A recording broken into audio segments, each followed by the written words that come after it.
제가 원래는 시를 못 짓는데요. 시를 하나 2012년에 2년 전에 시를 몇 개 썼어요. 그 중에 하나가 전능하신 하나님이라는 시인데요. 제가 낭송을 한번 해보겠습니다. 하나님이 창조하셨다. 심혈을 쏟고 온 정성 다하여 생명 없는 흙먼지도 짓밟히는 질경이도 앞 못 보는 이 사람도 하나님이 통치하신다. 두 눈 부릅뜨고 쉬지도 않고 목마른 돼지도 앙상한 뼈가죽도 피울음 전쟁터도 하나님이 명령하신다. 확신에 차서 절망도 않고 내가 거룩하니 너희도 내가 완전하니 너희도 내가 사랑하니 너희도. 한편으로는 우리가 이 세상을 살아갈 때 참 이해 안 되는 게 많죠. 태어날 때부터 소경된 자도 있고 여러 가지 신체적 핸디캡을 갖고 있는 사람도 있고 또 우리가 본 것처럼 이 6.25 전쟁 때 어떻게 보면 수많은 사람이 죽고 또 지난 1990년대 북한에서 앙상한 뼈가죽으로 이렇게 또 수백만이 죽고 또 저 아프리카를 봐도 그렇고 하나님은 전지전능하신데 이러한 이 세상의 현실은 도대체 어떻게 봐야 되나. 그런데도 완전 우리 크리스찬들의 고백은 그거죠. 그럼에도 불구하고 하나님은 통치하신다. 이것이 완전 우리의 고백. 그리고 그럼에도 불구하고 하나님이 창조하셨다. 도무지 우리는 이해가 안 되지만 저는 결론은 이거 같아요. 그렇게 수많은 우리의 이 핸디캡이라든가 장애라든가 문제점이 많음에도 불구하고 또는 이 지구상에서 벌어지는 수많은 이해되지 못하는 그런 일이 오히려 우리를 거룩하게 만들기 위한 것은 아닐까. 우리를 온전하게 만들기 위한 것이 아닐까. 우리가 사랑하도록 만드는 것이 아닐까. 우리가 한 사람 한 사람이 워낙 모든 것이 온전하면은 장애가 하나도 없고 다 선남선녀고 다 능력이 출중하고 이러면 그냥 자기 잘난 맛에 다 살아서 오히려 교만에 빠지고 한계도 모르고 이렇게 살 수가 있지만 오히려 수많은 그러한 핸디캡, 장애 또는 이 세상의 수많은 문제점을 보면서 우리 인간이 더욱더 겸손해지고 하나님을 더욱더 찾을 수 있는 그러면서 더욱더 뭔가 혼자 사는 것이 아니라 서로 힘을 합해서 사랑하며 살도록 만드는 그런 의미가 있지 않을까 이런 생각도 해봤습니다. 이제 여러분 많이 보셨던 것처럼 1990년대 이른바 미국 중심의 세계체제는 왔는데 그동안 소련으로부터 지원되던 다양한 에너지, 석유라든가 이런 것들이 다 중단됨으로써 북한에서는 심각한 경제 위기가 찾아오고 다른 한편으로는 엄청난 천연 자연재해가 닥쳐가지고 이렇게 1990년대 내내 심각한 식량 위기 속에서 수많은 사람이 굶어 죽고 그리고 북한은 저렇게 깜깜한 이런 나라가 되고 한편으로 북한 체제는 고슴도치와 같은 그런 나라가 돼요. 1945년에서 1960년대까지만 해도 북한은 호랑이와 같은 그런 나라처럼 인식되었는데 고슴도치처럼 저렇게 위축이 돼요.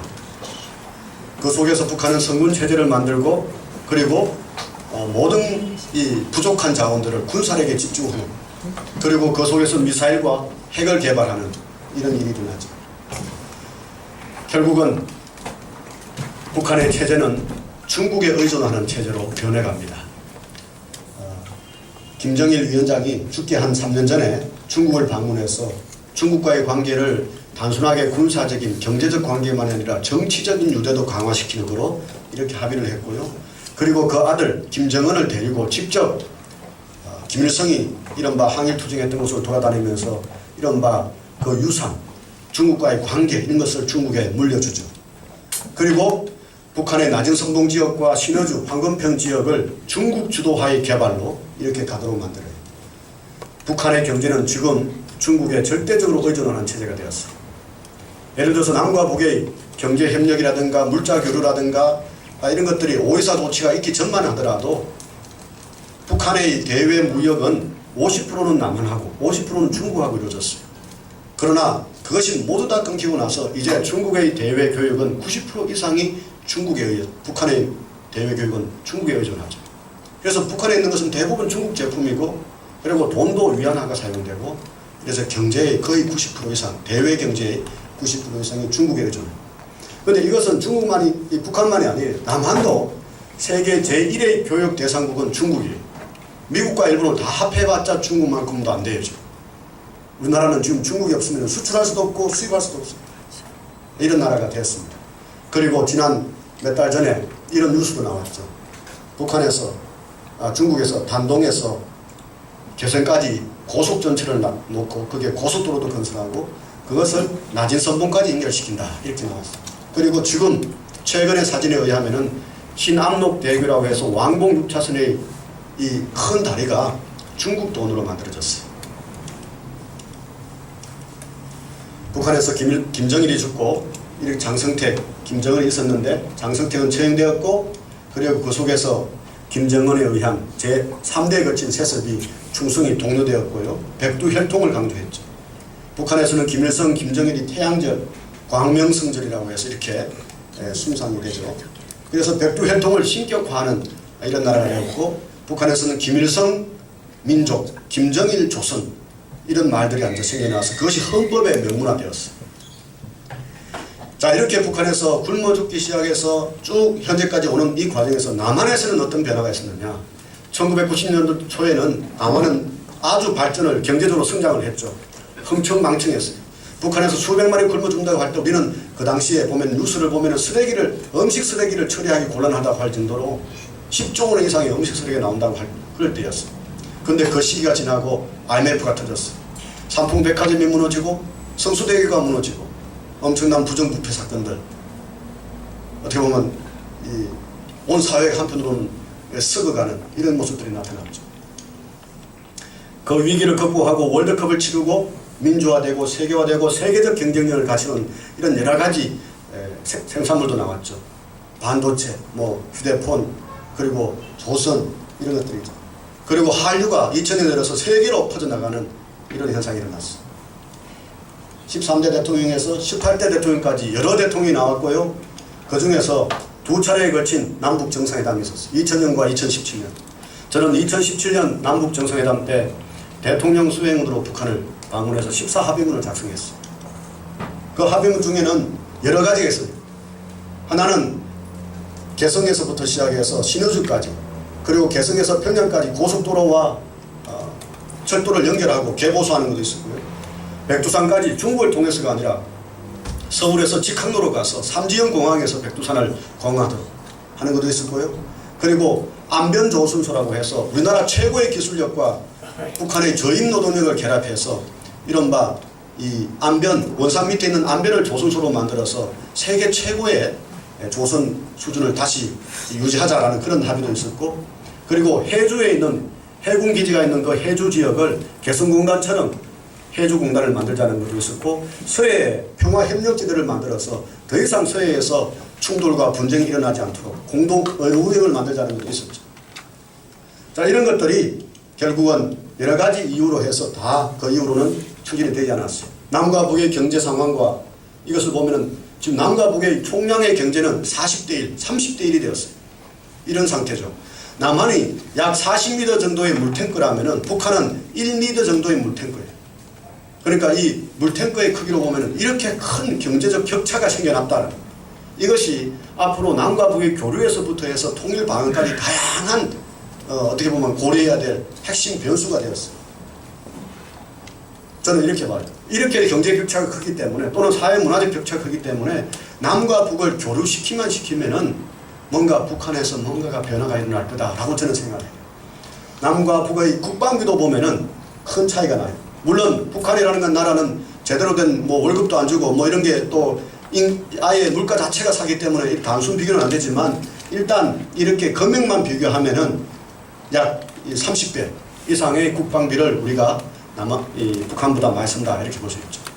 단순 비교는 힘들지만, 우리 국가안보 전략, 우리 한국의 국가안보 전략은 저는 세 가지가 있을 수 있다, 이렇게 봐요. 첫째는 강대국 편성할 수 있는 전략, 두 번째는 이른바 균형자론 중립론, 그리고 세 번째는 동북아 공동체.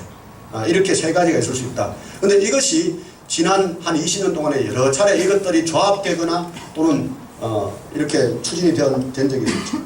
그 사이에 우리 한국은 이 2010년대 이후로 중국이 급부상하면서 중국이 세계 두 번째 경제 강국이 되면서 미국은 아시아로 회귀하는 정책, 이른바 피봇 투 아시아, 아시아로 중심축을 이동시키는 전략을 수립했고, 그 아시아의 중심축 전략에 한국은 린치핀이 되기로 했어요. 이 축을 고정시키는 역할이 린치핀인데, 그것을 하기로 2013년 작년 5월 달에 정식으로 합의를 했습니다.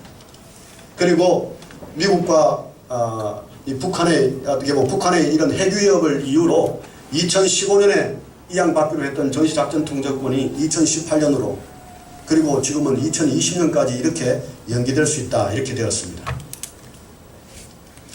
자, 이제 북한 핵 문제가 터졌어요. 북한 핵 문제를 둘러싸고 그동안 수많은 회담이 있었지만 이제 결론이 났어요.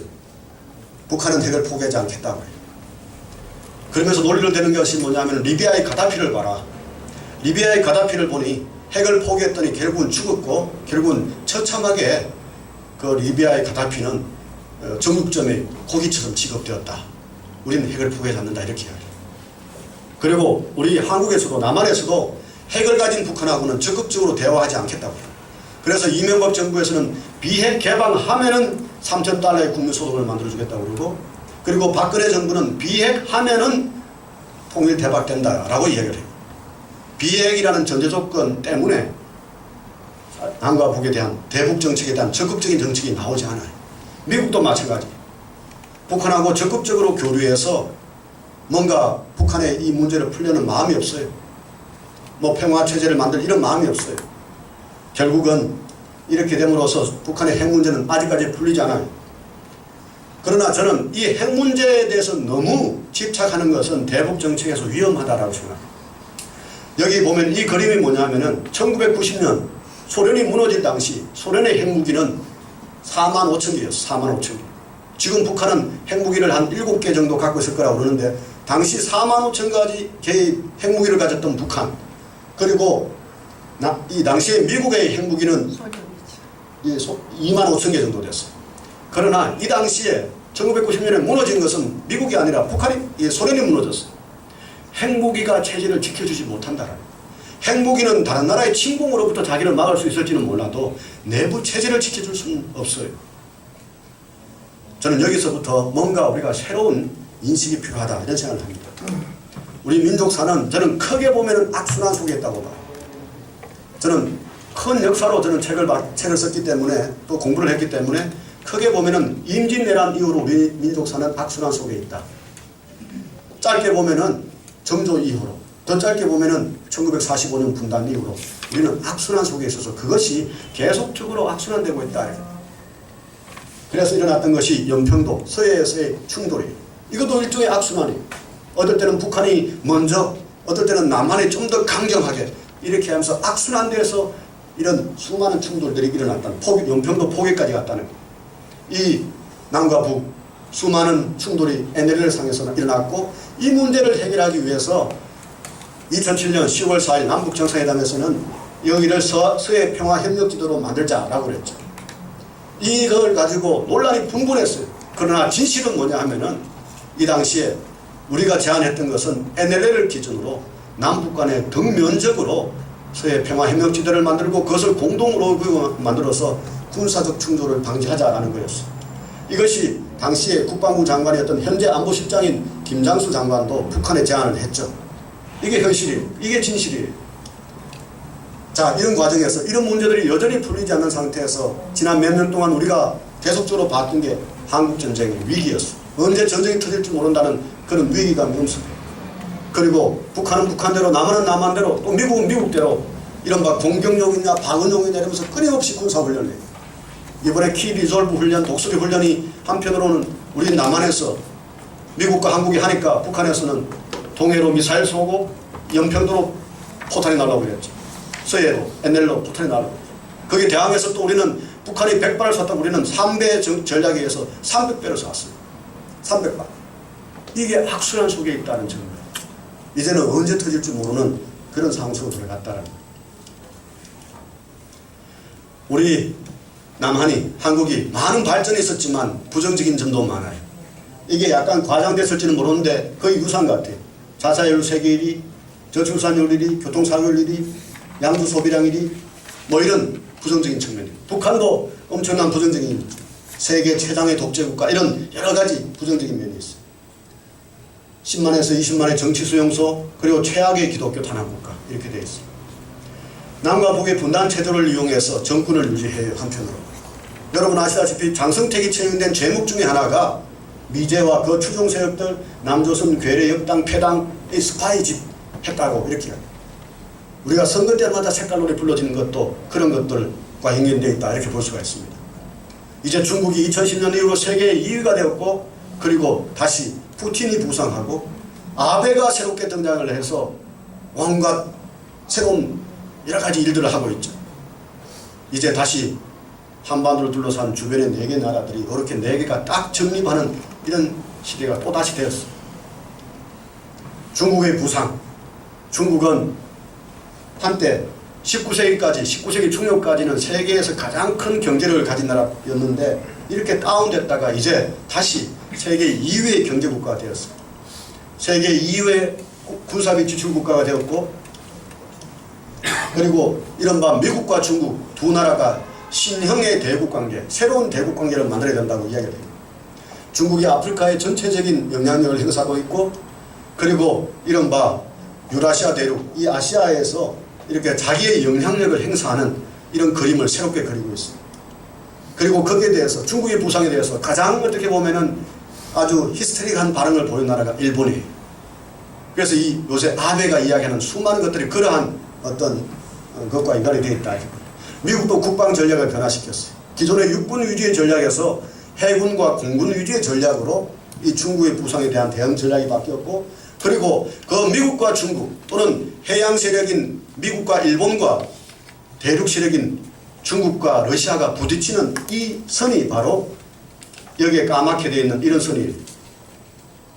1993년에 브레전스키라는 사람이 거대한 체스판이라는 책에서 이렇게 썼는 책이 요즘도 현실화되고 있죠. 여기서 주요한 대립 구도가 한반도, 대만 해협 쪽, 그리고 베트남 쪽, 그리고 지금 남진아해라고 하는 난사군도 이쪽이에요. 여기서 대립이 벌어져요. 제일 먼저 한반도에서는 휴전선, 그리고 서해 NLL 쪽에서 대립이 벌어지고 있고 충돌이 벌어지고 있죠. 이게 제1충돌 지점, 대륙 세력과 해양 세력이 충돌 지점이에요. 두 번째는 센카쿠라고 하는 대만 해협 위에, 대만 위에 있는 센카쿠. 여기서 방공 식별망 뭐 이런 것들이 요새 계속 나오고 있는 거죠. 세 번째는 난사군도. 여기서 또 충돌이 벌어져요. 여기서는 동남아 국가들하고 중국하고 결합이 되어 있어요.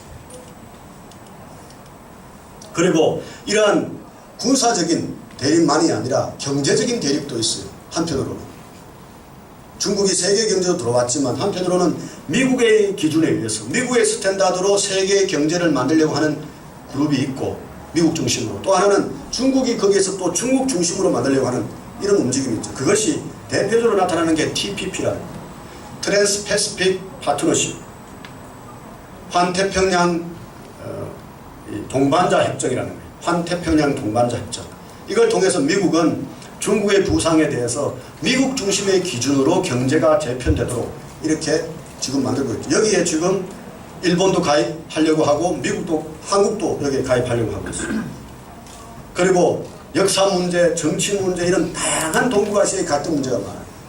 사실은 21세기는 더 이상 유럽이 아니라, 지금은 우크라이나가 문제가 되어 있지만 이 동아시아가 화약고가 되었다, 이렇게 이야기합니다. 자, 이렇게 기로에 선 코리아. 저는 다시 우리 코리아가 기로에 섰다.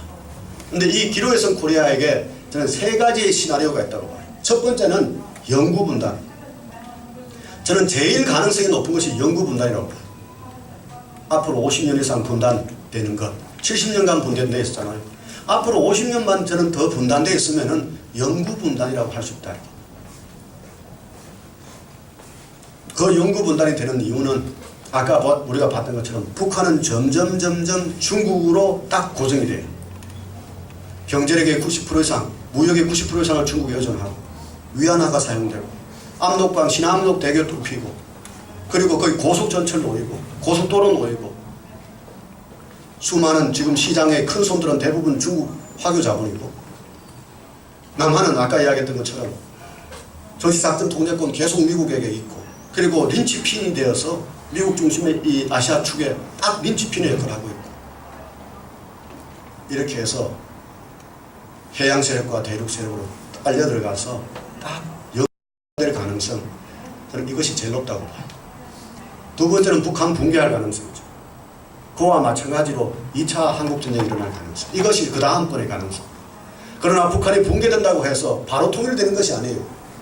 2,500만에 되는 저 국가가 김정은 체제가 설사 붕괴된다 하더라도 바로 무정부 상태가 되는 것이 아니고 바로 통일될 수도 없어요. 김정은 체제가 붕괴됐다고 해서 한국 국군이 올라갈 수도 없어요. 유엔에 의하면 엄연하게 북한은 독자의 나라예요. 한국 군대가 가면 그건 침략이 되는 거예요. 그러나 중국 군대는 들어올 수 있어요. 왜냐하면 북한과 중국 사이에 이른바 안보 조약이 되어 있기 때문에 동맹 조약이 되어 있기 때문에 그래서 이렇게 볼 수 있어요. 설사 김정은 체제가 무너질지라도 그 김정은 체제 이후에 다시 친김 세력이 등장할 수 있고 친중 세력도 등장할 수 있어요. 핵심은 친남 세력이 등장하도록 하는 거죠. 친남 세력이 등장하지 않으면은 사실은 그것이 통일로 연결되지 않아요. 그리고 제2차 한국전쟁 같은 그 가능성도 여전히 열려있어요. 그리고 마지막 가능성이 저는 통일의 가능성. 통일의 가능성은 저는 어떻게 보면 이 세 가지 가능성 중에서도 우리 인간의 이성으로 판단하면 제일 낮아요. 제일 강한 게 아니에요. 요새 통일 대박론 이야기 한다고 해서 통일 가능성이 높아지지 않아요. 객관적으로 국제 정치적으로 남북 간의 현실을 보면은 지금 이런 과정이 있다. 자, 여기서 그렇지만 이 세 번째 가장 낮지만 이 가능성을 어떻게 가장 높은 가능성으로 만들어낼 수 있을 것인가. 어떻게 보면 이것만 보면은 우리는 혼돈하고 공허하고 흑암이 깊은 곳에 있어. 1990년대 이후로 우리는 그러한 상태, 한반도 전체만 보면은 그런 상태에 있다. 여기서 저는 두 번째 단계로 넘어가야 된다. 비전이 필요하다.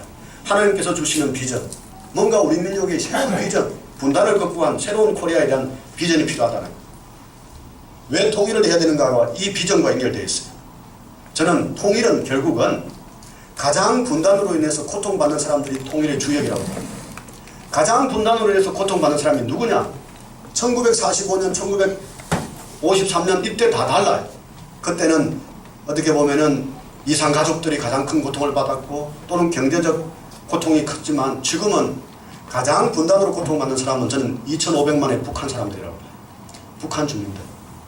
이분들이 현재 상태가 지속되면 아주 힘든 삶을 살게 되니까 그 중에서도 북에서 온 탈북민들 어떻게 보면 다시 거기에다가 이산가족까지 됐으니까 저는 이분들이 통일을 해야 될 이유이자 어떻게 보면 통일의 가장 큰 어떤 주역이다. 그리고 분단으로 인해서 이 5천만 동포가 우리 한국 사람이 겪고 있는 이 스트레스, 언제 벌어질지 모르는 이 전쟁에 대한, 그리고 서로 간의 대립, 남과 북의 긴장, 좌와 우, 그리고 여와 야의 이 색깔론으로 인한 스트레스. 저는 우리나라에서 자살률이 이렇게 높은 이유가 여러 가지 이유가 있지만 분단에서 오는 스트레스도 큰 몫을 한다고 봐요.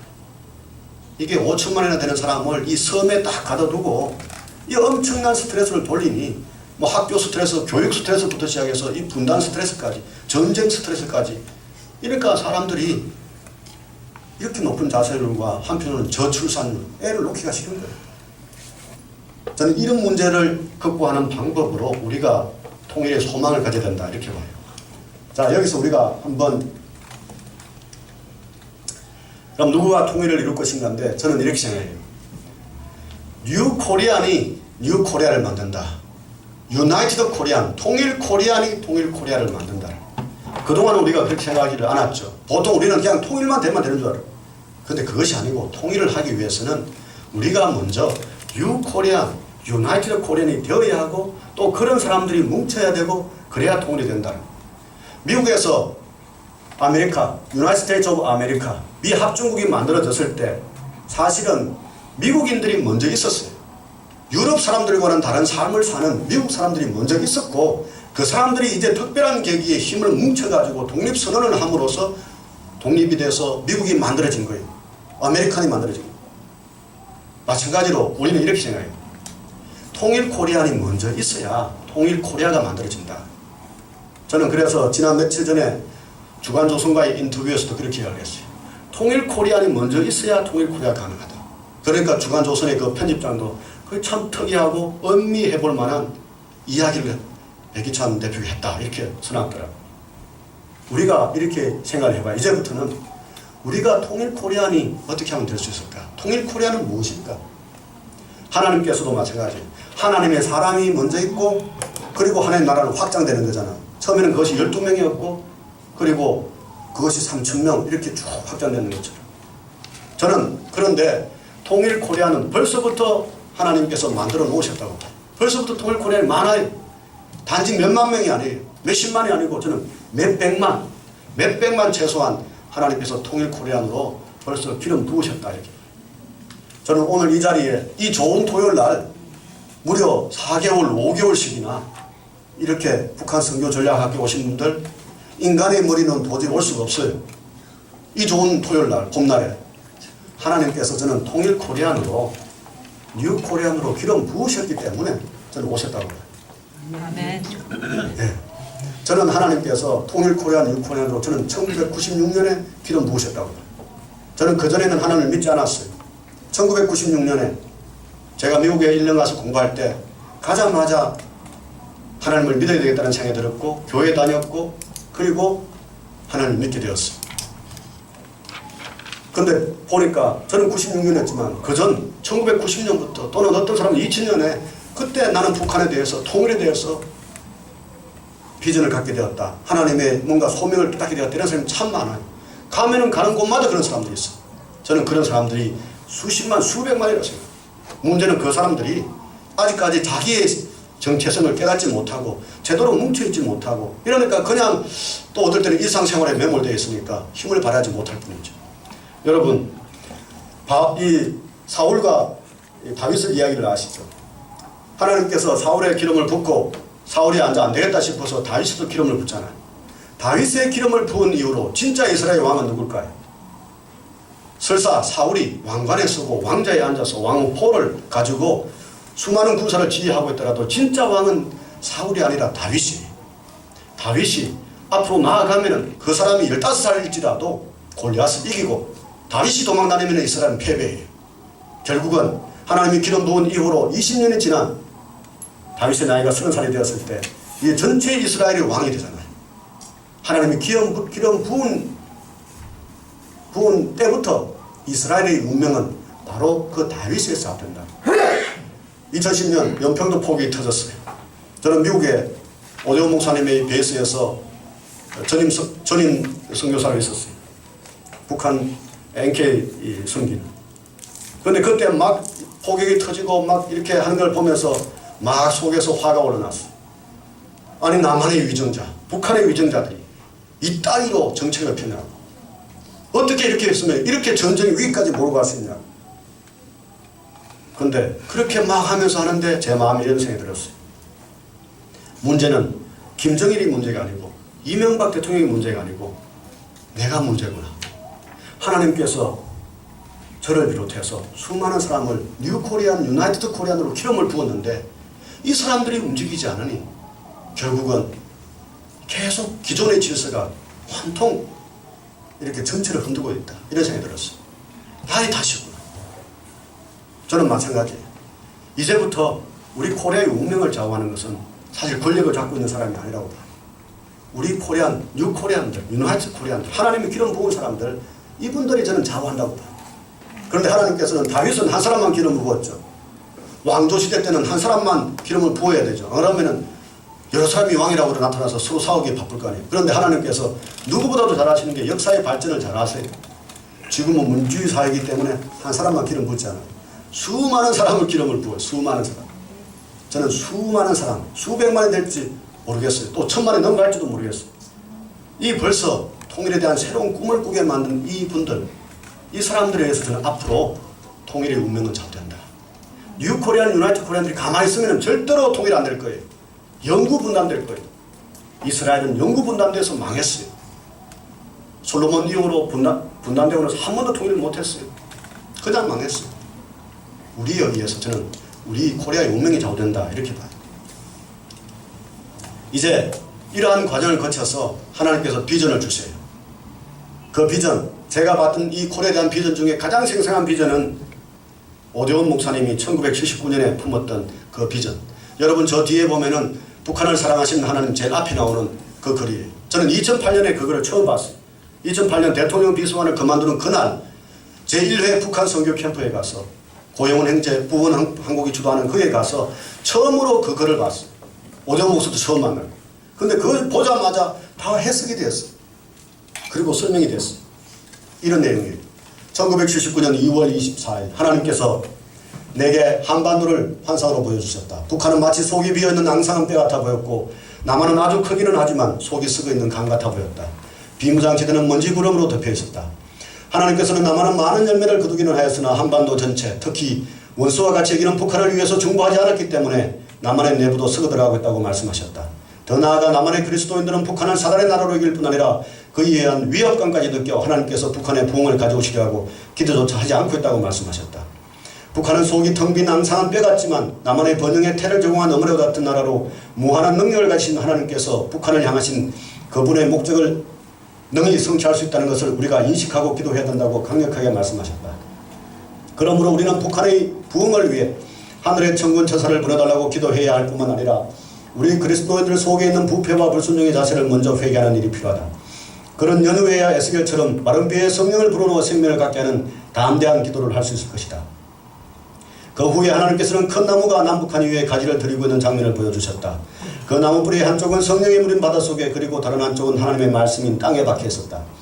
하나님께서는 계속해서 한반도 전체를 뒤덮는 강력한 부흥을 허락해 주실 것에 대해 계시해 주셨다. 그 부흥의 나무는 풍성한 열매로 가득하였고 누군가 그 나무를 흔들었을 때 그 열매는 일본, 중국, 러시아, 알라스카와 대양 남쪽 섬에까지 흩어지며 떨어졌다. 저는 이 글을 처음 딱 보자마자 한 서너 가지로 딱 해석이 됐어요. 왜 하필이면은 1979년이냐. 그 글을 썼던 것은 1997년쯤이었어요. 그러나 이 환상을 보신 저는 왜 1979년이냐. 이렇게 해석이 되었어요. 1948년 분단정부가 수립된 이후로 제가 이 글을 처음 봤던 2008년까지 딱 60년이었어요. 그 60년 동안 남과 북에 엄청난 변화가 일어났어요. 1948년에 북한은 모든 면에서 남한을 앞서갔어요. 군사력만 앞서 있었던 게 아니에요. 경제에서도 정치에서도 사회문화에서도 훨씬 더 뭔가 정통성이 있는 것처럼 보여졌어요. 진술과무관하게. 그러나 북한은 그 이후로 날로 쇠퇴해요. 그런데 남한은 그 당시에 북한보다도 약했지만 날로 발전해요. 그것이 딱 만나는 시점이 1979년이에요. 분단된 지 60년 중에 딱 절반 30년. 1979년에 남과 북은 힘이 비슷해져요. 그런데 하나님께서 이 1979년에 북한은 마른 뼈, 남한은 썩은 감이라는 환상을 보여주셨어요. 이 당시 북한은 마른 뼈가 아니었어요. 1979년에. 여러분 어르신들 중에는 아는 분이 계실 거예요. 제가 대학교 다닐 때였어요. 1984년인가 5년에 우리나라에서 대홍수가 났다고 해서 수재가 났다고 북한에서 엄청난 물자를 지원을 해줬어요. 북한에서 트럭을 몰고 와가지고 엄청난 어떻게 보면 쌀 그리고 옷감 이런 것을 북한에서 우리에게 물자를 지원했어요. 지금 생각하면 도저히 생각도 못할 일이죠. 그게 1984년이. 그러니까 그때 북한은 79년은 마른 뼈가 아니라 굶어 죽지 않았어요. 그러나 그것이 그로부터 20년이 지난 1990년대가 되면 마른 뼈가 되죠. 굶어 죽어요. 수백만. 남한은 그때 썩은 감이 아니었죠. 유신체제에서 썩을 수도 없어요. 방부제를 워낙 뿌려놔가지고. 그런데 그로부터 1990년대 중반에 되면 진짜 아까 얘기해봤던 것처럼 삼풍백화점부터 시작해서 부패했어요. 그런데 두 번째, 그 원인, 그 이유, 그것을 해결하는 방법이 무엇이냐? 그것은 남한이 북한을 위해서 원수와 같이 여기고 중보하지 않고 특히 크리스찬들의 부패와 불순종, 이게 문제다. 우리 부패와 불순종의 크리스찬들이 회개하는 것이 문제를 푸는 방법이다라는, 그리고 북한을 위해서 담대하게 중보할 수 있는 그 기도, 이게 필요하다. 여기서 우리가 의문을 제기할 수 있죠. 아니 하나님 왜 이러십니까? 북한이 저렇게 되어 있는 것이 왜 우리 때문입니까? 왜 우리 크리스찬 때문입니까? 우리 크리스찬이 뭘 잘못했습니까? 그래 물을 수 있어요. 그러나 성경에 보면 전혀 달라요. 성경에서는 하나님의 사람이 세상의 운명을 좌우한다고 써놨어요. 하나님의 사람이 타락하니까, 하나님이 사람이 죄를 지으니까, 아담과 그 자손들이 죄를 지으니까 결국은 땅까지 저주를 받았어. 식물로부터 동물에 이르기까지 다 죽어요. 대홍수. 하나님이 사람에게 이 세상의 문제를 푸는 열쇠를 주셨어요. 우리 크리스찬들에 의해서 결국은 구원을 받느냐 못 받느냐 결정이 돼요.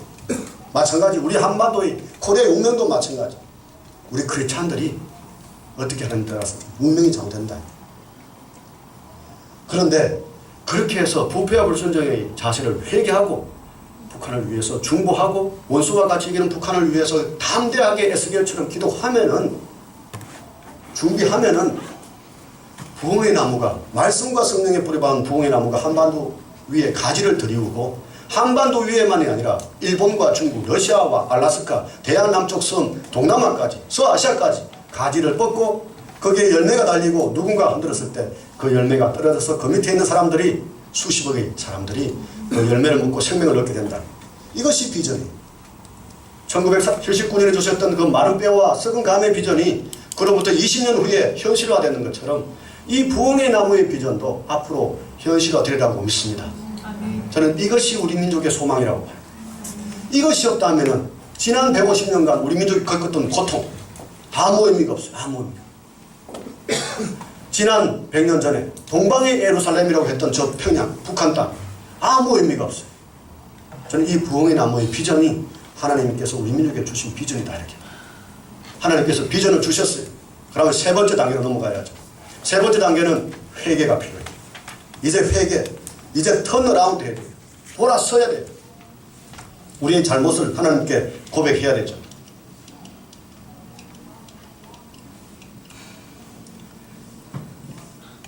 근데 이 비전을, 아까 말했던 부흥의 나무의 비전은 영적인 비전이고, 이것이 눈에 보이는 비전으로 하면은 이런 게 돼요.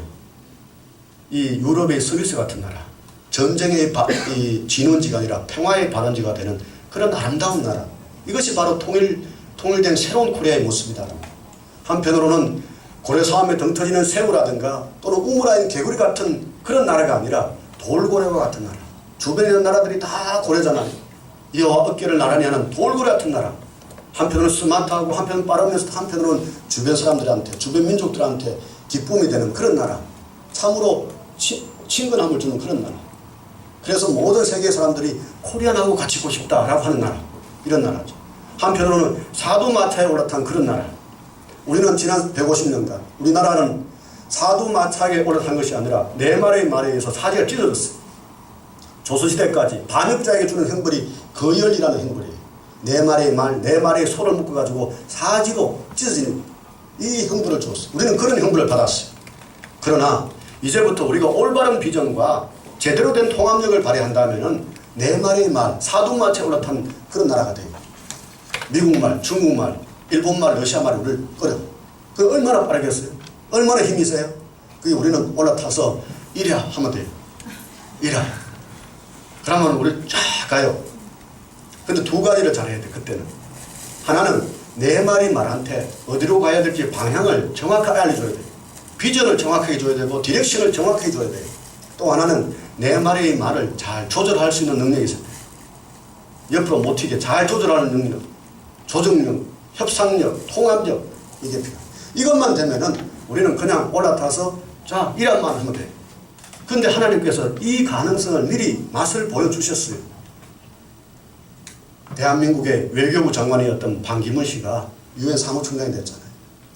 저는 반기문 사무총장하고 청와대 때 같이 근무를 했어요. 그때는 별 볼 일이 별로 없었어요. 저하고도 뭐 겁이 한두 곳밖에 차이 났어요. 그분은 외교부 장관이고 저는 청와대 행정관이었습니다. 그런데 어느 순간에 외교부 장관 되시더니만 유엔 사무총장에 대해서 엄청난 위치로 갔어요. 꿈도 못 꿨어요. 그때 우리는. 순식간에 그런 일이 발생했어요. 코리안 아메리칸, 미국 동포 중에 한 분, 김용 씨가 세계은행 총재가 되었어요. 반기문 씨는 정치를 관장하잖아요. 사회 정치사. 경제, 돈을 관장하는 사람이 세계은행 총재, 둘 다 코리안들이에요. 꿈도 못 꾸리, 대단해요. 하나님께서 어떻게 보면은 미리 예표적으로 저는 우리 민족이 앞으로 할 수 있는 여러 가지 가능성을 보여주신 게 이 두 가지 사건이라고. 우리는 지금 한류가 퍼져나가는 걸 봐도 감동이 안 될 정도잖아요. 아니 뭐 그래 별그들을 좋아하는 거야 중국 사람들이. 우리가 봤을 때는 좀 시시껄껄 하는 것 같은데 중국에서 난리를 부리고 있고, 제가 봤을 때는 참 저게 좀 너무 심한 좀 외설적이다 싶었던 강남 스타일이 전 세계로 퍼져나가고, 우리가 생각도 못한 그런 일이 발생하는 것을 저는 벌써 이런 사두마차에 올라타는 이런 기운을 우리가 벌써 안고 있기 때문에. 통일 코리아, 원뉴 코리아, 새로운 코리아는 저는 우리 민족사의 황금시대라고 하는 세종의 시대가 다시 열리는 더 확장된 행토를 열리는 거라고. 세종은 왜 위대한가요? 만원짜리 지폐에 있는 세종대왕이 왜 위대한가요? 단지 한글을 창제했기 때문에? 그것이 아니에요. 세종이 위대함의 근원에는 세종의 가치관의 혁명 때문에. 세종은 당시 어떤 왕과는 달리, 세계에 있었던 어떤 왕과는 달리 하늘 백성 사상을 갖고 있었어요. 천민이라고 해요. 천민. 세종은 이렇게 말해요. 하늘 백성을 돌보는 것이 왕의 임무다. 그리고 그 왕을 도와주는 것이 신하의 일이다. 이렇게 해요. 자기의 미션을, 자기의 사명을 하늘 백성 한 사람 한 사람을 돌봐주는 거예요. 그렇기 때문에 그 사람들이 가장 고통받는 것, 그것이 경제 문제 풀어주고, 그리고 그것이 결국은 문자 문제일 때 한글을 창제하고. 그래서 당시의 기록을 보면 이렇게 나와요. 당시 노예로 취급받았던, 한편으로는 공무원이자 노예였던 노비가 있었어요. 인간 취급을 못 받고 물건으로 거래하기도 했던 그런 노비가, 관노비가 있었는데, 여자 관노비가 아이를 낳았을 때 90일간의 산후 휴가를 주고, 또 그것도 부족하다 싶어서 30일간의 산전 휴가를 줘요. 또 그것도 부족하다고 생각해서 제대로 이 몸조리를 못한다고 해서 남편 간노비한테, 남자한테도 30일간의 산후 휴가를 줬어요. 그것이 지금부터 600년 전의 일이에요. 그런 일이 벌어졌던 것. 죄인들한테도 마찬가지. 죄인들이지만, 비록 죄인들이지만 감옥에 있을 때 항상 겨울에는 따뜻하게 해주고 여름에는 깨끗하게 시원하게 해줘서 병에 걸리지 않도록 해요. 외구들도, 여진족 오랑캐들도 천민이다 그랬어요. 하늘 백성이다. 그 사람들이 우리나라에 귀화했을 때는 똑같이 대우해줘라 그랬어요. 하늘 백성. 지금 우리나라가 해외 이 외국에서 외국인 노동자 왔을 때 그렇게 대우 안 하잖아요. 600년 전에 그런 일이 있었다. 그래서 위대한 거예요. 그래서 이 세종의 시대가 다시 좀 더 높은 차원에서 열리는 것, 저는 이것이 우리가 꿈꾸는 새로운 통일 코리아가 아닌가 이런 생각을 해요. 김구 선생은 사실은 그 어떤 것보다도 1947년에 지었던 나의 소원이라는 책 때문에 저는 위대해졌다고 생각해요. 그분의 독립운동의 업적 때문, 물론 그것도 몇 가지 있었지만 당신을 위대하게 만든 이유는 나의 소원이라는 책에서 준 거대한 비전 때문에. 그 핵심은 이렇게 되어 있어요. 핵심은 최고의 문화 건설의 사명을 이룬 민족은 한마디로 말하면은, 이론이 폐지하면은 모두 성인이 되는 것이다. 모두가, 모든 국민들이 한 사람 한 사람이 거룩한 백성이 되는 것, 이것이 바로 가장 위대한 문명을 이룬 나라다 모습이다. 이게 우리 크리스찬의 이상 아닙니까? 우리 크리스찬이라는 게 뭔가요? 모든 사람 한 사람 한 사람이 하나님의 자녀로서, 하나님의 백성으로 살아가는 것, 이것이 김구 선생의 비전이었고 세종대왕의 비전이었다. 자, 이제 이런 비전을 가지고 이제 세 번째 단계 회개를 해야 돼요. 전향을 해야 돼요. 기존의 분단체제에서 살았던 것, 또는 기존의 세상적 가치에서 살았던 것을 뒤돌아서서 전향을 해야 돼요. 통일 코리아로 전향해야 돼요. 통일 코리안으로 이제 살기 시작해야 돼요. 유나이티드 코리안으로. 그때 우리는 뭘 가지고 회개해야 될까? 저는 미워함을 가지고 저는 회개해야 된다고 봐요. 원수는 정오하면서 닮는다 그래요. 저는 1996년에 하나님을 처음 믿었어요. 나이가 35살 때였어요. 미국에 처음 가서 그 당시에 하버드에 갔었는데 1년간 그 하버드에 있기 위해서 기숙사에 처음 머물렀어요. 그런데 거기 가자마자 제 마음에 아주 이상한 어려움들이 몰려왔어요. 완전히 순식간에 공허하고 혼돈하고 흑암이 깊은 곳으로 들어갔어요. 하나님을 믿지 않고는 살 수 없겠다. 죽겠다는 생각이 들었어요. 그래서 교회 가야 되겠다. 하나님 믿어야 되겠다.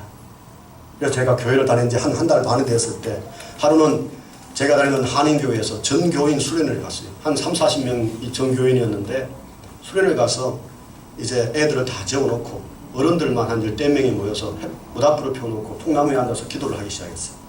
저는 그 당시에 미국에서 연구하려고 했던 주제가 북한 체제 변화를 위한 국제협력이라는 주제였어요. 그래서 저는 북한을 위해서, 우리 민족을 위해서, 또 우리 가족을 위해서, 또 우리 저를 위해서 기도하는데 기도가 잘 되지 않았어요. 한 가지만 기도해야 되겠다라는 생각이 들었어요. 그래서 생각을 해봤죠. 무엇이 가장 중요한가 생각을 해보니까 나의 죄를 용서받는 게 중요하다 싶었어요. 그래서 저는 생각을 했죠. 내가 무슨 죄를 지었지? 저는 나름대로 제 인생을 저는 범생이로 살았거든요. 모범생으로 살아서 저는 특별히 누구를 해코지 한 적은 없는 것 같은데, 근데 제가 무슨 죄를 지었지 생각을 해보니까 말씀이 딱 떠올랐어요. 성경 말씀. 미워함이 살인에 이른다라는 말씀이 떠올랐어요. 그래서 제가 생각을 해봤어요. 내가 누구를 미워했지? 그러니까 두 사람이 떠올랐어요. 제가 참으로 가까운 사람인데 제가 그 사람을 미워한 거예요, 속으로. 그래서 이 사람들이 없었으면 좋겠다, 이런 생각을 한 거예요. 그래서 제가 그때부터 하나님께 이 미워함이 살인에 이른 죄구나, 하나님께 이 죄를 용서를 받아야겠다 싶었어요. 저는 그때 처음으로 교회 다니면서 구약 성경을 처음 읽었어요. 창세기를 읽을 때 하나님께서 수시로 나타나서 아브라함에게, 모세에게 바로 옆에서 말하는 것처럼 말씀하시잖아요. 저는 그게 진짜인 줄 알았어요. 그래서 이렇게 하나님께 드렸어요. 하나님, 아브라함에게 했듯이 모세에게 했듯이 저한테 제 귀에 똑똑히 들리도록 귀찮아 네 죄를 내가 용서한다라고 말씀해 주십시오. 그래서 제가 아무리 기도를 해도 하나님 목소리가 안 들리는 거예요. 근데 기도하면 기도할수록 더욱더 죄의식은 심해져요. 또 마치 목사님께서 소나무 뿌리 뽑듯이 기도하라고 그래서 소나무 뿌리 뽑듯이 제발 목소리 들려주십시오. 그런데 목소리가 안 들리는 거예요. 그럴수록 죄의식은 심해져서 만약 이 밤에 내가 하나님으로부터 용서를 받지 못하면은 내일 아침에 교수형에 처해질 것만 같은 거예요. 그래서 하나님께 간절하게 매달리는데 하나의 생각이 떠올랐어요. 제 딸이 생각이 났어요. 그때 제 딸이 5살짜리였는데 좀 잘못하면은 제가 회초리를 들고 버릇 나빠진다고 발바닥을 살짝 때렸어요. 그러니까 이 애가 내가 딱 회초리를 들면 알아요. 아빠가 나를 때리려고 하구나. 그래서 딱 꿇어앉아서 삭삭 빌면서 눈물을 펑펑 쏟으면서 아빠 용서해 주세요. 다시는 안 그러겠어요. 그 장면이 저한테 딱 영화 장면처럼 딱 나오는 거예요. 그때 들은 생각이, 내 딸이 사소한 잘못에도 저렇게 비는, 나는 살인죄를 지었는데 하나님 아버지께 그렇게 빌어야 되겠구나. 그래서 그동안 통나무에 앉아있다가 이제 흙바닥에 내려와서 5살짜리 딸이 하던 걸 그대로 따라했어요. 꿇어 앉아서 손으로 빌면서 눈물을 흘리면서 울면서 아버지 용서해 주이소. 죽을 죄를 졌습니다. 그러니까 하늘에서 이만한 크기에, 손으로 안을 만한 크기에 주홍색 불덩이가 하늘에서 팍 날아와가지고 여기 굽혔어요. 딱 굽히니까 이렇게 손으로 빌고 있는데 꼼짝을 할 수가 없어요. 이 빗자리에서 폭발을 하는 거예요. 여기서 엄청난 불기둥, 엄청난 토네이도 같은 바람이 일어났어요. 그러면서 온 이 목을 통해서 눈, 코, 귀, 입을 통해서 막 전기관차처럼 칙칙 하면서 막 얻어 나오더니만 또 혀는 휘말려서 소리를 만들어내고 한참을 그러다가 푹 쓰러졌어요. 그러면서 입에서는 하나님 아버지 감사합니다. 저희 죄를 용서해 주셔서 감사합니다. 그리고 나서 그 다음날 아침에 일어나니까 여기가 아팠어요. 불덩어리를 받았잖아요. 그러면서 들었던 생각이, 하나님께서 기도에 응답하시구나. 하나님은 살아계시구나. 하나님은 나의 아버지시구나. 내가 딸이 되어서, 5살짜리 딸이 되어서 그렇게 기도했을 때 응답하셨구나. 그 당시에 북한에서 수백만이 굶어 죽는다는 뉴스를 들었어요. 북한에 갔다 온 사람들이 하버드 와서 그런 강의를 하시는데 북한을 위해서 금식 기도를 해야 되겠다, 이런 생각을 했어요. 북한 주민들이 저렇게 굶어 죽는데 내가 세 끼를 다 먹을 수 없다. 나중에 통일되어서 어떻게 만날 것인가. 그래서 저는 매일 점심을 금식해야 되겠다, 이런 생각을 했어요. 근데 그게 너무 힘든 거예요, 해보니까. 그러다가 한 주, 하루, 일요일, 그때는 공부를 안 하니까 아침, 점심, 저녁을 다 또 금식을 했어요. 근데 그 와중에 황장엽이 망명했다는 뉴스를 들었어요. 97년 2월달 그날 그 뉴스를 듣자마자 마침 금요 기도라서 제가 다니는 교회에 금요 철학 기도를 갔어요. 합심 기도를 시작하려고 할 때 제가 기도 제목으로 내세웠어요. 지금 북한 동포들 굶어 죽고 있습니다. 이대로 가다가는 우리 민족이 망합니다. 모두 다 같이 회개 기도합시다. 기도를 시작하자마자 제 죄를 용서해달라고 하는 것은 똑같이 기도했어요. 교회 바닥에 꿇어 엎드려서 손으로 빌면서 울면서 아버지 죽을 죄를 졌습니다. 우리 민족이 죽을 죄를 졌습니다. 살려주이소. 그러니까 똑같이 그 불이 다시 움직였어요. 한참을 이 교회 바닥을 대걸도 굴렀어요. 한 10여 분 이상 굴린 것 같아요. 움직일 수가 없으니까. 그리고 나서는 한국에 돌아와서 북한 동포독기 운동을 했어요. 한조 한 끼 금식 운동이라는 걸 했어요. 저의 이 경험을 통해서 봤을 때 저는 제일 필요한 것이 미워함이 살인하는 죄, 정오한 죄. 이것은 저는 이것을 우리 민족이 회개하지 않으면 저는 우리 민족의 미래가 없다 이런 생각이 들었어요.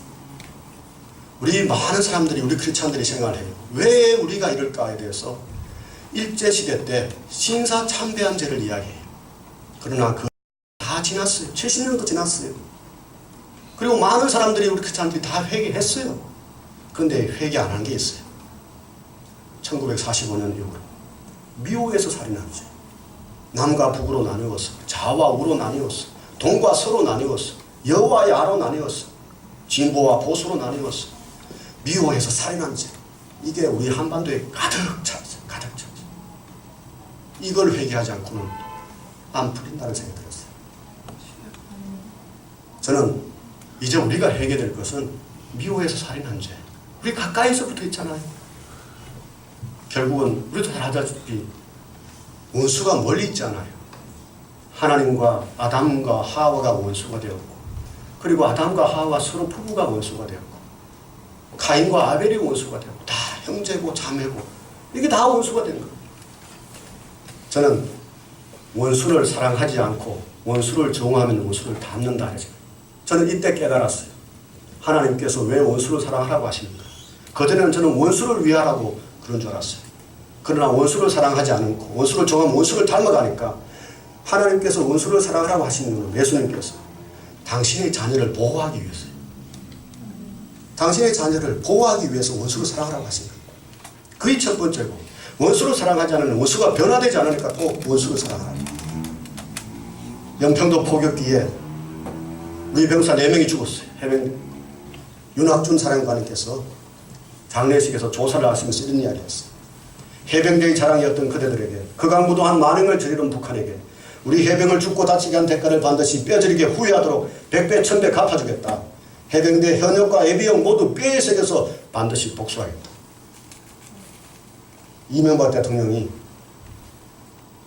영평도에 가서 도발하면 100배 1000배 보복한다는 정신으로 임해라. 원수를 북한에 포격도 하고 침몰도 일으키고 하니까 이제부터 정오심이 발동이 되어서 북한에 쓰는 말을 써요. 원래 우리가 이 말을 쓰는 게 아니에요. 우리가 이렇게 원래 모진 말을 하지 않았어요. 북한에서 그런 말을 해요. 승량의 미제를 1100배로 복수하자. 북한의 체제의 특징은 정오심으로 유지되는 체제예요. 끊임없이 정오심을 유발시켜요. 6.25 전쟁에서 일어났던 수많은 것을 침소봉대해가지고 끊임없이 정오심을 유발하면서 승량의 미제를 1100배로 복수하자고 그러고 뼈에 썩여서 복수하자고 그래요. 그런데 그것이 이제 몇 번의 과정을 주고받고 나니까 우리가 닮아버렸어요. 닮아버렸어요. 여러분, 예비역과 현역의 뼈에 썩여서 복수하고 1100배로 복수하고, 북한에서 100발 쏘면은 우리는 10,000발, 10만 발 쏘고, 그것이 최근에는 전술교리로 3배 보복론으로 나왔어요. 원래 구약의 하나님께서는, 여호와님께서는 정의를 위해서 눈에는 눈, 이에는 이로만 복수해라. 1대1로만 해라. 이 정의의 원칙이다. 왜냐하면 그 당시에 어떤 놈들은 10배도 보복하고 20배도 보복하는 걸 보고, 그렇게는 보복하지 마라. 1대1로만 하라. 이게 바로 우리 여호와 하나님께서 우리에게 주신 법이었잖아요. 근데 예수님은 그렇게도 보복하지 마라. 아예 보복하지 마라. 보복하지 말고 오히려 오른밤을 떼면 왼밤을 돌려대고 오리를 가자면 십리를 가고 그렇게 하라. 그리고 나서 그것을 사도 바울은 이렇게 표현했어요. 원수의 머리 위에 숯불을 쌓아두라 그랬어요. 원수의 머리 위에 숯불을 쌓아두라는 게 무슨 뜻일까요? 원수의 나쁜 놈, 원수의 머리에 숯불을 쌓아 불태워 죽여라, 화형시켜라. 이게 아니에요. 어떤 책을 보니까 이렇게 해석했는데 맞는 것 같아요. 원수의 머리 위에 숯불을 쌓아두라는 것은 원수의 양심에 불을 질러라는 뜻이에요. 원수의 양심에 불을 질러. 저는 어릴 때 농촌에 자라서 소 먹이는 일이 저였어요. 여물을 만드는 게 저의 일이었어요. 어떨 때는 소나무도 꺾어서 태우고 어떨 때는 물에 젖은 장작도 태우고 했어요. 불이 안 붙어요. 그런 것을 불 붙이기 위해서는 계속 밑에서 공부는 계속돼야 돼요. 그래서 그 말랐던 젖었던 것이 다 말라지고 나서 겨우 불이 붙어서 불이 붙는. 그런데 한번 붙어놓으면 아주 작아요. 아주 화력이 세요. 원수라는 것은 축축하게 젖은 인간관계예요. 한두 번 잘해준다고 절대로 원수가 마음이 감동이 없습니다. 한 번 잘해주면 오히려 이상하게 생각해요. 저게 무슨 수국의 꿍꿍이가 있으니까 나를 도와주는 게 또 뒤통수를 치려고 하는 거 아니야? 저놈 유심히 받아가 나도 좀 때려야지. 두세 번 해도 그래요. 마찬가지예요. 지속적으로 숯불을 쌓아두어서 그 말랐던 것, 축축했던 것 다 말라고 나서야 비로소 불이 붙는 거예요. 저는 남과 북의 관계도 마찬가지예요. 원수잖아요. 큰 전쟁을 치렀고 수많은 적대감으로 지금 이렇게 체제가 유지되어 왔잖아요. 분단 체제가 유지되어 왔잖아요. 그런데 북한에 우리가 조금 뭐 잘해준다고 해서 북한이 감동이 있고 뭐 배합되고 그러지 않아요. 그건 착오죠. 세상은 그렇게 굴러가지 않아요. 지속적으로 양심에 불을 질러요. 양심에 불을 질러요. 저는 사탄의 체제는 정오심에 기반한 체제라고 봐요. 우리도 까딱하다가 이제 그렇게 될 수가 있어요. 살벌합니다. 요새 댓글을 봐요. 인터넷 살벌해요. 살벌해요. 이제는 이 남과 북의 살벌함이 동과 서, 호남과 영남이 살벌함으로 왔고 여와 야의 살벌함으로 왔고 살벌한 정오심의 체제가 지금 되고 있어요. 역사를 새로 만든 나라 사람들은 다 원수를 사랑함으로써 용서하고 화해함으로써 만들었어요.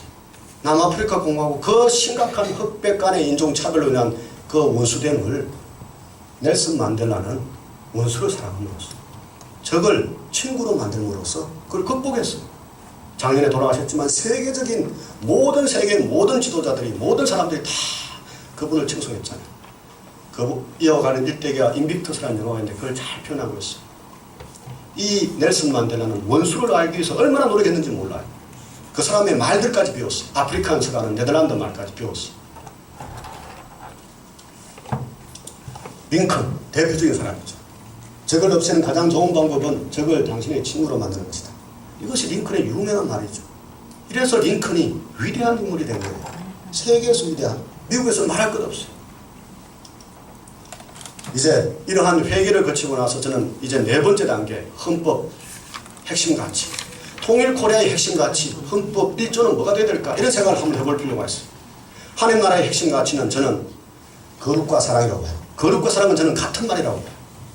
그런데 거룩과 사랑 한편으로는 정의고 자비고 평화죠. 사랑이라는 것은 정의 플러스 자비예요. 보통은 우리가 생각할 때 정의와 사랑을 대립적으로 보는데 그렇지 않아요. 정의와 자비가 대립적인 거예요. 자비는 정의를 따지지 않고 정의는 자비를 묻지 않아요. 그런데 사랑은 둘 다 생각해요. 우리 예수님이 하나님이 사랑이다 하는 것은 정의도 있고 자비도 있는 거예요. 저는 이것을 핵심 가치로 하는데 이것을 눈에 보이는 하나님도 믿지 않는 사람들에게 제시할 수 있는 가치로 표현하면 뭘까? 이런 생각을 해봤어요. 이것은 저는 모든 인간은 존엄하다. 따라서 존엄하게 살 권리와 의무가 있다 이러고 봐요. 대한민국의 핵심 가치는 민주화 공화예요. 사실은 대한민국은 딴 데서 있는 나라가 아닙니다. 대한민국 헌법 1조에서 있는 나라예요. 민주화 공화 위에서 있는 나라가 대한민국이에요. 이걸 보통 우리가 까먹고 있죠. 이걸 또 교육 잘 안 시켜요. 대한민국은 민주화 가치라는 기반 위에서 있는 나라가 대한민국. 북한은 자주와 사회주의 위에서 있다고 생각을 했죠. 그것을 김일성주의로 이렇게 포장을 했죠. 독일은 나치 독일 이후의 독일, 서독 연방공화국은 독일 연방공화국은 인간의 존엄성은 침해돼서는 안 된다. 인간의 존엄성을 존중하고 보호하는 것이 모든 국가관리의 의무이다라는 것을 헌법 1조로 만들었어요. 그래서 독일을 변화시켰어요. 독일의 나치에 찌들었던 그 사람들을 의식을 변화시키고 민주시민교육을 시키고 역사교육을 시키고 그리고 나서 사회체제를 바꾸고 사람들이 참으로 살기 좋은 인간적인 삶을 누릴 수 있는 체제로 경제사회 체제를 바꿔내고 외교관계를 만들어내고 정치를 만들어냈어요. 그래서 이 올드 저머니가 나치 독일의 옛 독일이 새 독일이 된 거예요. 뉴 저머니가 된 거예요. 거기에 동독이 합류한 것, 이것이 저는 독일의 통일이라고 봐요. 서독으로 동독이 흡수된 것이 아니라 서독이 먼저 뉴 저머니, 새 독일이 되고 거기에 동독이 합류한 거예요. 그리고 그렇게 하는 것을 주변국들이 다 인정을 해줬어요. 왜냐하면 새 독일이니까. 새 독일이기 때문에 더 이상 독일이 폴란드를 침공하지도 않을 것이고 영국과 프랑스도 러시아도 쳐들어가지 않을 것이다 라는 확신이 든 거예요. 옛 독일이면 또 쳐들어올 거예요. 통일해서. 새 독일이다. 거기서 독일의 통일을 허락한 거예요. 저는 모든 인간은 존엄하다. 따라서 존엄하게 살 권리와 의무가 있다는 것을 헌법 1조로 해서 모든 사람이 천부 인권을 가진 것처럼 천부인이 천부적인 인간의 의무도 다 하면서 살아가는 그런 나라, 이런 나라를 저는 생각해요. 이것을 기준으로 이제 우리의 모든 영역들을 새롭게 만들 필요가 있어요. 정치, 경제부터 시작해서 사회, 교육까지 다 한번 새롭게 만들어야 돼요. 우리나라 한국 교육은 뭔가요? 한국 교육은 한마디로 하면 실력이 최고다. 실력이 최고다. 능력이 최고다. 그러니까 사람들의 인간성은 말살되고 있잖아요. 공부 못하면 다 바보 취급받아. 성적이 안 좋으면 다 바보 취급. 영어 못하면 수학 못하면은 다 그냥 형편없는 나부자 취급받잖아요. 그런데 인간은 그렇지 않잖아요. 하나님께서 인간 각자에게 주신 독특한 탤런트가 있고 능력이 있고 기프트, 은사가 있는데 그것은 다 버리고 자기는 항상 거기서 불안해하고 그리고 나고자 취급받고 장애인 취급받으면서 결국은 자살의 유혹까지 받는, 이것을 새롭게 만들어야 됩니다. 저는 이렇게 생각합니다. 이제 마지막으로 강하고 담대해야 돼요. 강하고 담대. 이러한 헌법적 가치, 핵심적 가치를 붙들고 통일의 새로운 나라에 들어가서 사는, 지금부터 이미 온 통일을 살아가는 강하고 담대한 필요. 간단한 일이 아니에요. 이게 제일 힘들지도 몰라요. 변화는 어떻게 일어나느냐, 북한을 어떻게 변화시킬 것이냐, 강하고 담대해요. 저는 제일 먼저 필요한 것은 북한보다도 우리가 월등히 체제가 우월하고 강하다라고 생각합니다. 이게 없으면요 모든 게 끝이에요. 우리 연세 드신 어르신들은 트라우마가 있어요. 이른바 이 심리적 충격에 의한 상처가 있어요. 그게 뭐냐면 북한은 강하고 무섭다라는 거예요. 북한하고 만나면 우리는 빨갱이가 된다. 이 무서운 트라우마가 있어요. 1945년부터 6.25 전쟁을 거치면서 1970년대까지 북한이 강했잖아요. 그리고 그때 북한은 적화 통일한다고 그러고, 그리고 그 당시에 북한 체제가 강하고 매력적이었기 때문에 북한하고 만나면 모두 다 빨갱이가 되는, 이렇게 생각했어요. 개방 전국 당시에 사회주의자들이 전체 여론조사를 해보면 70% 이상이 사회주의였다고 해요. 그러니까 이 사람들이 다 트라우마였어요. 대부분. 북한은 강하고 무섭고 접촉하면 빨갱이가 되고. 그런데 그것은 완전히 바뀌었어요. 1980년대 이후 완전히 바뀌었어요. 북한은 군사력으로, 그래서 강할지는 몰라도 핵도 개발하고 해서, 그러나 북한 체제는 엄청 약하고 엄청 취약하고 접촉하면은 빨갱이가 되는 게 아니라 파랭이가 돼버려요. 파랭이. 그렇기 때문에 남한 주민들 못 만나고 외부에서 못 오게 건물을 모기장을 친다고 그러잖아요. 김정은이가 최근에 들어서 계속 강조하는 거예요. 제국주의 사상 문화를 못 들어가게 계속 막아야 된다고. 접촉하고 교류하고 하면 변하기 때문에. 완전히 바뀌었다는 이 인식을 하지 않고 옛날 생각만 하면서 이 트라우마, 이 외상 정후군 속에 시달리는 것은 절대로 통일을 못하고 북한도 변화시키지도 못하고 완전히 바뀌었어요. 완전히. 이 확고한 자신감, 강하고 담대함이 필요해요. 북한은 스스로를 고슴도치라고 그래요. 제가 남북정상회담을 위해서 2007년 10월 달에 갔을 때 백화원 초대해서 도착해서 시간이 남아서 TV를 딱 틀었더니만 거기서 나오는 방송이 그였어요. 고슴도치와 호랑이라는 만화 영화가 나왔어요.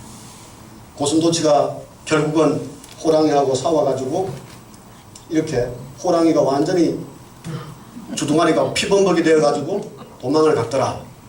그래서 모든 동물들이 호랑이를 두려워했는데 고슴도치만이 유일하게 호랑이를 이겨내니까 산에 숨어있던 동물들이 다 나와서 박수를 치면서 고슴도치 만세! 이게 만화 영화로 나왔어요. 저는 가기 전에 1년 전에 제 책 코리아 생존의 길을 쓰다 해서 북한은 고슴도치다라고 썼거든요. 북한에서 그런 말을 생각하는지 몰랐어요.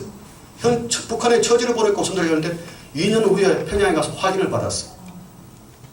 여러분 한번 생각해 보세요. 북한을 변화시키기 위해서 뭘 해야 될 건지 생각하면 쉬워요.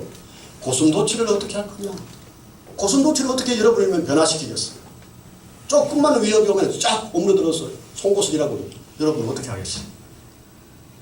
여기서 여러분이 잘 아이디어를 내면 유능한 대북 정책 전문가가 돼요.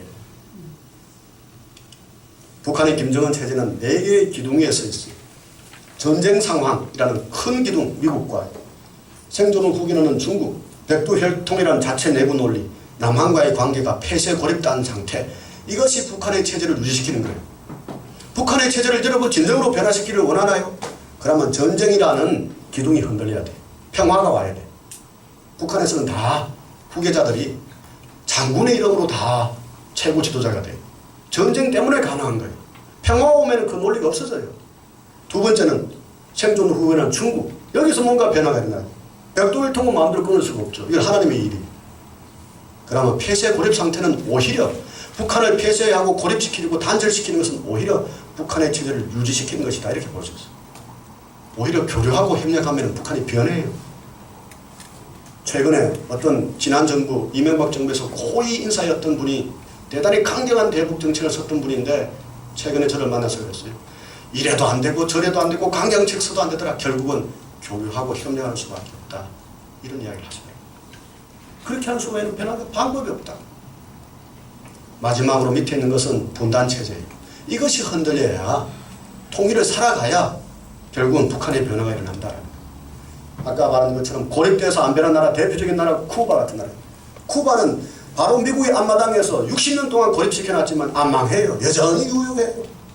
그런데 거기에 비해서 북한은 뒤에 거대한 중국이라는 나라도 있고 러시아라는 나라도 있는데 고립시킨다고 망하겠어요? 절대로 안 망합니다. 살아남아요. 쿠바가 살아남는데 북한이 못 살아남겠어요? 베트남이 변했는 것을 보면은 결국은 끊임없이 그렇게 변화시키는다. 교류하고 협력하는 것이 변화의 방법이다라는 거예요. 두 번째, 이 변화가 일어나는 것은 새로운 세력이 있어야 돼요. 북한 내에서 새로운 세력들이 만들어지도록 뭔가 남과 북의 협조해서 또는 국제사회에서 협력하는 게 필요하다.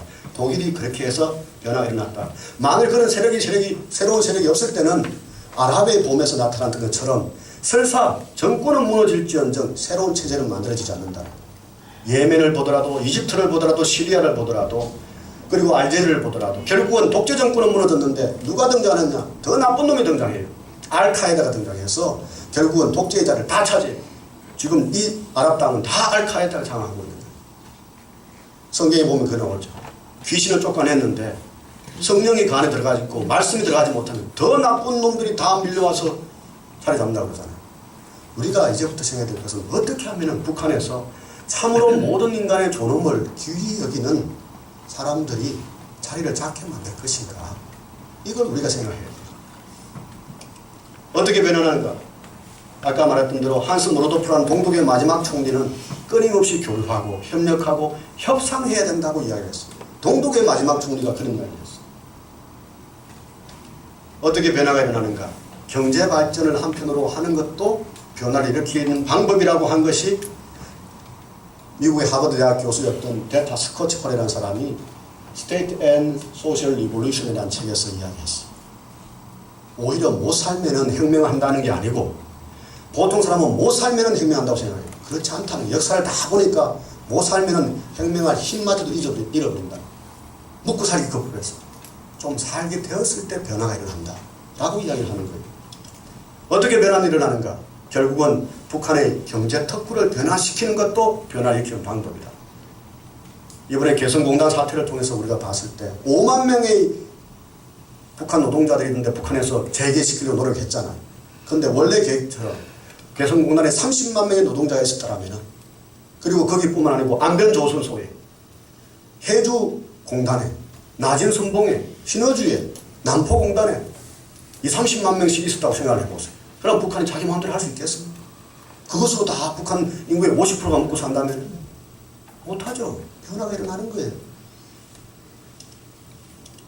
이제 마지막으로 남과 북을 변화시키는 방법은 저는 연합해서 하나로 만들어가는 것이 변화시키는 방법. 예수님이 인간의 몸으로 오신 이유는 인간으로서 하나가 되지 않는 한, 인간과 우리가 되지 않는 한 인간이 안 변하기 때문에 하나가 되신 거예요. 안 그러면 전능하신 하나님께서 하늘에서 그냥 야 인간 변해 명령만 해도 안 될 일은 없죠. 근데 하나님의 원리에서는 인간이 되지 않으면 인간의 죄가 씻겨지지 않고 인간의 변화가 일어나지 않는 거예요.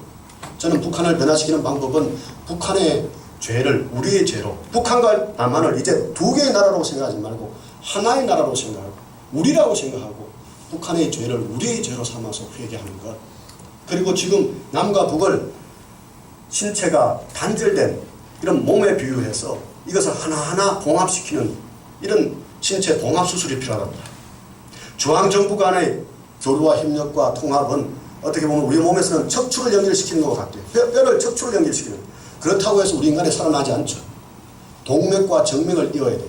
그것은 지방정부라고 볼 수 있어요. 도, 시, 군, 그리고 모세혈관까지 살갗 하나하나까지 이어야 돼요. 민간이 해야 될 일들. 우리 개개의 교회가 해야 될 일들. 이것을 이제부터 체계적으로 실행해 나가는 게 필요하다는 겁니다. 이것을 방법은 지도를 접으면 나와요. 지도를 접으면 자기 파트너가 나와요. 자기가 결합해야 될 파트너가 나와요. 강원도는 어떻게 돼요? 남강원도는 북강원도, 대구 경북은 함경남도, 부산 울산 경남은 함경북도, 한라산에 있는 제주도는 백두산에 있는 양강도, 광주 전남은 평안북도, 전라북도는 자강도, 충청남도는 황해남도, 충청북도는 황해북도, 서울은 평양, 수도권인 경기도는 평안남도. 이렇게 10개씩 10개씩 다 하나님 맞춰놨어요. 벌써 여기서 딱 붙이면 돼요. 이제 자 이제 이렇게 붙입시다. 우리가 지금 여러분 모두 다 신체 봉합수술하는 외과 전문의사들이에요. 붙이면 됩니다. 이제 붙이는데 도만 해서는 안 되고 이제 시군도 붙여야 돼요. 시군도 다 이렇게 붙여놨어요. 일단 여기 보면은 뭐 고성군, 북측 고성군, 여기 이름도 같아. 삼척, 문천, 속초, 통천 이렇게 다 붙여놨어요. 그리고 경주, 북청, 경산, 윤광, 구미, 함주, 대구, 함흥, 뭐 이렇게 부산, 청진, 창녕, 음성, 진주, 길주 이런 식으로 다 돼 있죠. 자 이렇게 돼서 쭉쭉 이렇게 보면은 공주, 대전, 해주, 계룡, 안약 이렇게 돼 있고 충청북도 여기 보면은 청주시, 사리원시 이렇게 되잖아요. 자 여기서 이제 이렇게 되는 거예요. 충청북도에 있는 도지사는 먼저 앞으로 황해북도 인민위원장하고 만나서 어떻게 교류하고 협력할 거냐 생각해야 되겠죠. 근데 충청북도에 있는 크리스찬들은 교단을 떠나서 교회를 떠나서 서로 연합해야 돼요. 연합해서 어떻게 황해북도를 복음화시킬 거냐, 어떻게 황해북도에 하나님의 나라가 이루어지도록 할 거냐, 어떻게 교회를 재건할 거냐, 어떻게 그 아이들이 진짜 인간으로서의 존엄을 누릴 수 있도록 만들 것이냐, 협력할 것이냐. 이렇게 이제 전혀 다른 한국 교회와 교단들이 함께 북한을 계기로 연합하는 거예요. 연합하는 거예요. 사실은 세계 선교를 위해서는 한국 교회가 연합할 일이 하나도 없어요. 지가 알아서 나가면 돼요. 세상은 넓고 할 일은 많아요. 그러나 북한은 달라요.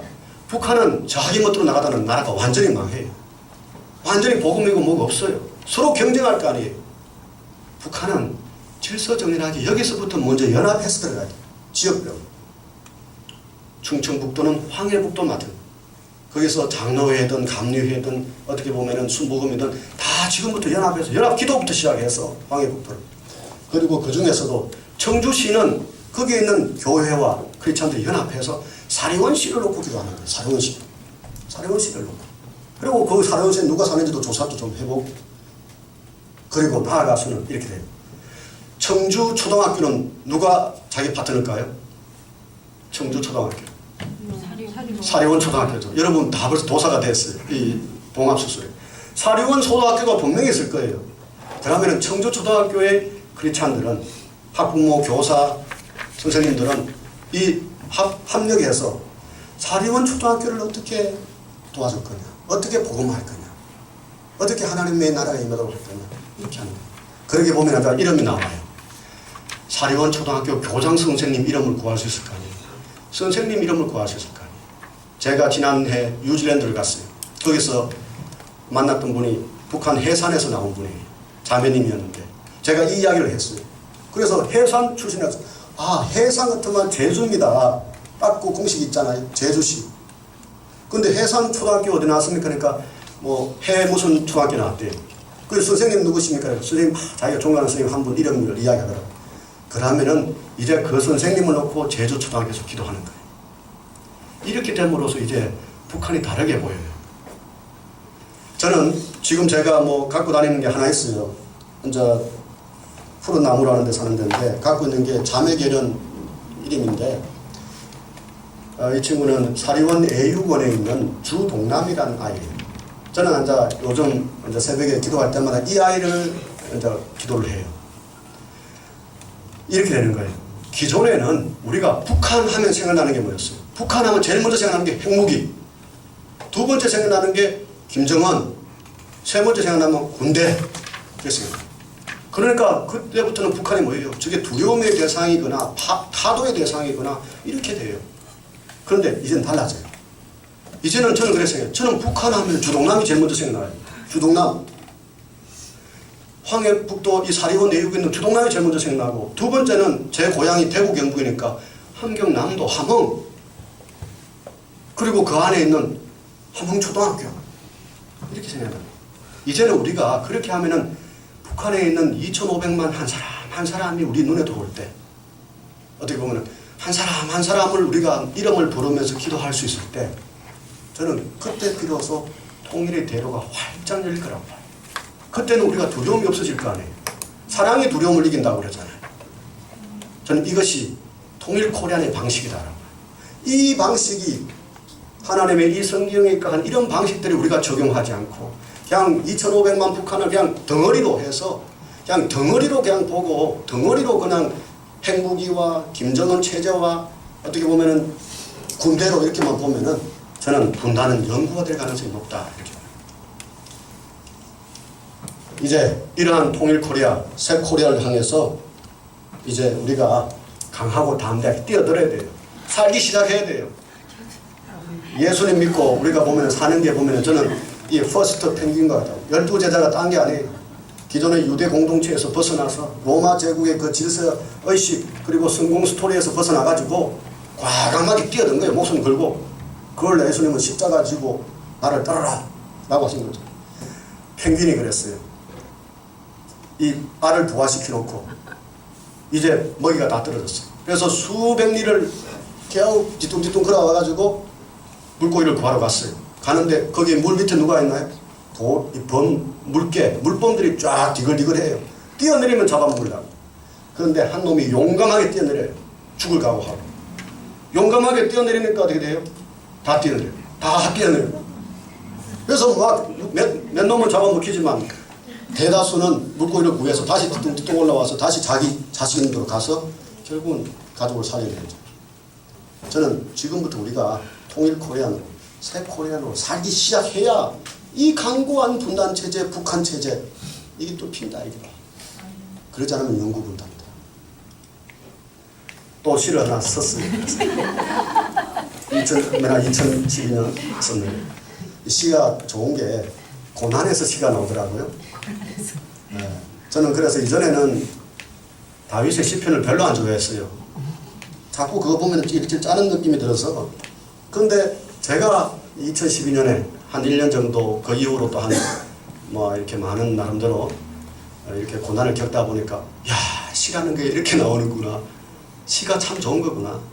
이 하고 싶은 수많은 이야기가 있는데 그것을 주저리 다 못하고 정제된 언어로 이렇게 표현하는 이것이 시구나 이런 생각이 들었어요. 그래서 시를 하나 썼어요. 이렇게 돼요.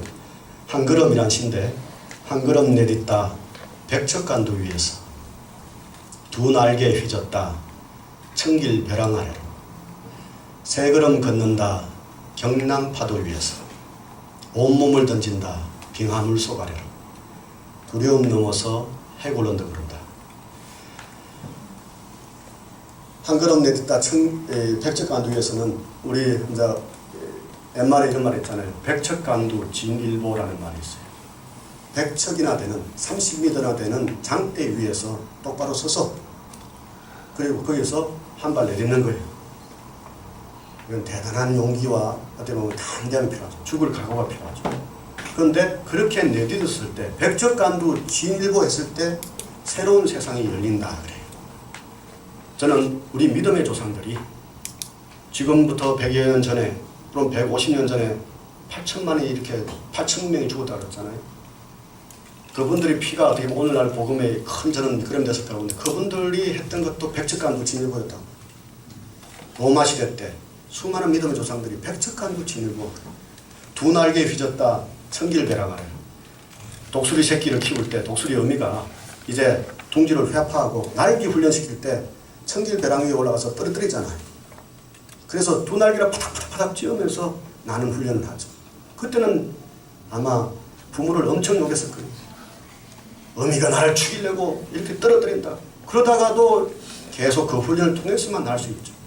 세 번째는 세 걸음 걷는다. 경낭파도 위에서 아까 이야기했던 베드로 이야기. 베드로가 예수님 믿고 나도 한번 걸어보자. 그래서 한 세 걸음 걸은 것 같아요. 근데 파도를 보고 무서워져서 빠졌죠. 예수님께서도 골고다 언덕에 오르기 전, 아까 온몸을 다닌다는 빙하물술은 아까 펭귄이고, 예수님도 골고다 언덕을 오르시기 전에, 십자가를 지시기 전에 얼마나 힘들었나요? 겟세마네 동산에서 기도를 보면은 저는 애사롭지 않고 참 예수님도 두려워하셨구나라는 생각. 그러나 두려움 넘어서 해골 언덕 올라서 결국 십자가를 지심으로써 인류 구원의 역사가 이루어졌잖아요. 저는 이런 것처럼 우리도 이제 한 걸음 내딛기를 바랍니다. 뉴 코리아 커뮤니티를 만들고 유나이티드 코리아 후 유나이트 코리아 협동조합을 만들고 또 유나이트 코리아 어셈블을 만들고 하는 것들은 모두 다 이런 것을 위한 하나의 시스템, 조직이라고 볼 수 있습니다. 예, 감사합니다.